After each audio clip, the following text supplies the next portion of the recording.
tem uma batida de carro e moto, uma colisão.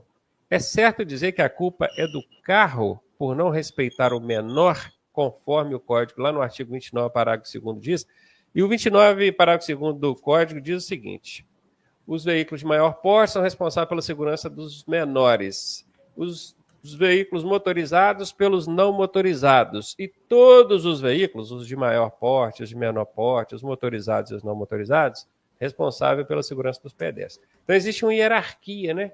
Onde a gente entende que uma carreta, por exemplo, seria responsável pela segurança de um automóvel, o automóvel é responsável pela segurança da motocicleta, que a motocicleta pela segurança de uma bicicleta ou de uma carroça, que é não motorizado, e todos eles pela segurança do pedestre.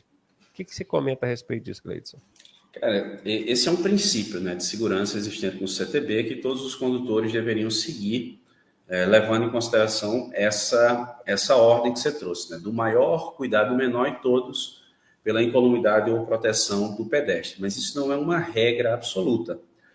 Senão a gente admitiria que toda vez que chegasse no cruzamento, o veículo menor teria uma preferência. Não é assim que funciona. Isso é um princípio, é uma ideia, é uma regra que precisa estar na mente dos condutores de respeito em relação ao menor, né? Mas não é uma regra. Então, é correto dizer isso? Não, não é correto. Depende ali, primeiro, da existência de sinalização, porque se houver sinalização num local como esse, aquele que desrespeitou a sinalização, no primeiro momento, claro, porque assim, tem vários fatores para se apontar um responsável por um sinistro. Mas uma análise superficial inicial, no primeiro momento, aquele que desrespeitou a sinalização, em tese, seria o responsável pelo ocorrido. Não tem sinalização? Vamos olhar as normas de circulação. Aí você pega, por exemplo, lá no artigo 29, inciso 3 do CTB, regra de preferência, né, Ronaldo?